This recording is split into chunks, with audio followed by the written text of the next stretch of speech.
Have you ever heard your name whispered when you were completely alone? Tonight, I'll tell you a story that proves some doors should never be opened.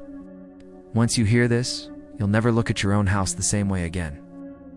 It was past midnight when Daniel returned home from his late shift at the hospital. He lived alone in a big old house.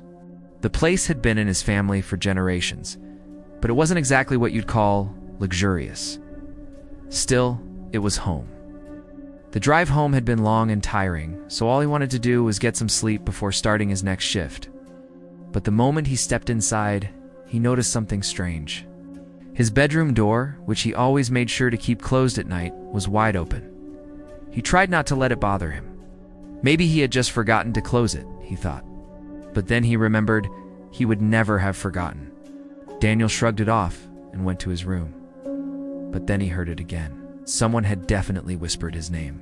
He froze. There was no one else in the house. Or was there? Slowly, he began to investigate. In the living room, everything was in its place. Nothing had been touched. Then he noticed a book lying on the carpet. It didn't belong there. He picked it up. It was an old leather-bound diary. On the cover was an inscription, "To my beloved Martha." Curiosity got the better of him, and he opened it. Inside, he found more inscriptions, poems, and love letters from a time long past. He felt a chill crawl up his spine. Was this a trick?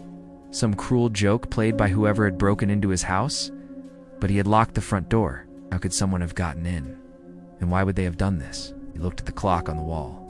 12:34 a.m. Whoever was in his house was still there.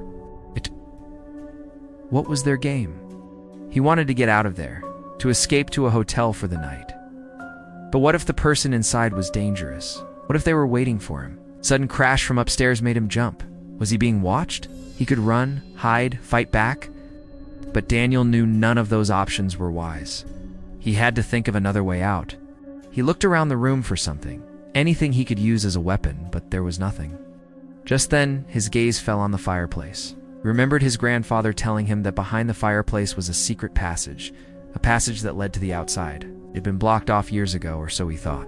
With shaking hands, he started digging in the ashes until he felt something hard. Pulling it out, he saw that it was a key.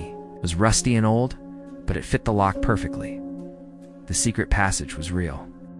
Quickly, he slipped through, ignoring the dust that filled his lungs. Outside, he made a mad dash for his car, didn't dare look back. He didn't want to see what might be following him. As dawn broke, he drove to the police station to report the break-in. But when officers arrived at his house, they found no signs of forced entry. And as for the missing Daniel, well, he was nowhere to be seen. Some say he escaped to protect himself. Others say he vanished without a trace. But I know what you're thinking. Where is this house today? Is it haunted? Well, the house still stands, abandoned and empty. A chilling reminder of the day Daniel's world turned upside down. The whispers in the night are said to be his, forever trapped in that old house.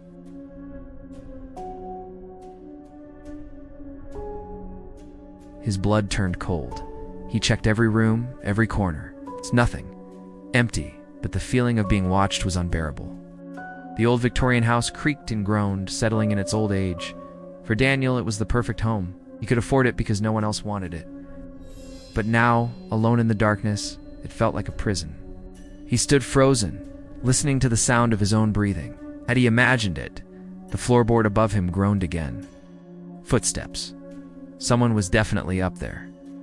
He raced up the stairs, his heart pounding, and threw open the door at the top of the landing. All the doors were shut. He tried each one, his hand shaking, all locked. The footsteps had stopped. Daniel slowly descended the stairs, each step creaking ominously. Back at the bottom, he stood listening, hearing nothing. Just the sound of the wind rattling the window panes. Must have been the wind, he told himself, turning to leave. Then he heard the voice, a raspy whisper right by his ear. "Daniel, come closer." He froze, his whole body trembling. Where was it? He whirled around, searching the empty room. Closet, under the bed, by the window. He found nothing. Only the rocking chair in the corner seemed out of place, as if someone had sat there only moments before. He edged closer, his eyes wide with fear. He shone his flashlight into the closet, the wardrobe, under the bed, behind the curtains. Nothing. Then he heard the whisper again. This time it was clearer. "Daniel, come closer." He knew that voice. It belonged to the previous owner, the woman who had sold him the house. She'd been sweet, a little odd but harmless. Or was she? What was she doing here? And why was she calling him? Slowly, ever so slowly, he backed away from the closet and moved toward the wardrobe. The voice grew louder, more insistent. "Daniel, come closer. Come closer, Daniel. Is it coming from inside the wardrobe?" His hands trembled as he grabbed the brass knob and turned it. It was unlocked. He pushed the doors open, but they revealed only more clothes and an old steamer trunk. The voice was coming from behind the wardrobe. It was coming from the wall. He stared at it, confused, not understanding how a voice could come from a solid wall. Then he noticed something, a small crack near the top, like a hairline fracture. And when he looked more closely, he saw that the crack was a door. Almost invisible during the day, but now it seemed to beckon to him in the darkness. Terror gave way to morbid curiosity. What did this secret door lead to? Was it a passage to another part of the house? Hiding place? A tomb? He felt a sudden urge to flee, to get as far away from this house as possible. But he couldn't. As if rooted to the spot, he reached out and touched the cold, smooth wood. It was then he felt it, a slight give way. The door wasn't merely a crack in the wall, it was a trapdoor in the floor. And as it creaked open, revealing a dark opening, he realized with a jolt that he was standing directly above it. The old house had been hiding its secrets well, but now it was time for them to come out.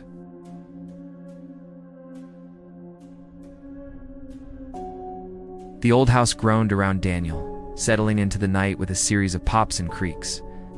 Rain lashed against the window panes, wind rattling the loose shutters. It was the kind of night where the darkness seemed deeper, the shadows more menacing. He stood in the living room, wrapped in a heavy blanket, trying to ignore the unsettling noises. That's when he heard it. A whisper, barely audible above the storm, but distinct enough for him to freeze. "Daniel, please." The voice was a raspy plea like dry leaves scraping against stone. His gaze darted around the room, searching for the source. The whisper came again, this time closer, more urgent. "Daniel, please open it." Curiosity, or perhaps morbid fascination, got the better of him. He had never heard a whisper in the house before, let alone one that seemed to be coming from inside the walls. As the voice grew louder, almost desperate, he found himself irresistibly drawn to the old wardrobe in the corner. It was an antique piece, intricately carved, yet tarnished with age and neglect. Its surface was cool to the touch, yet Daniel could have sworn he felt a tremor run through it.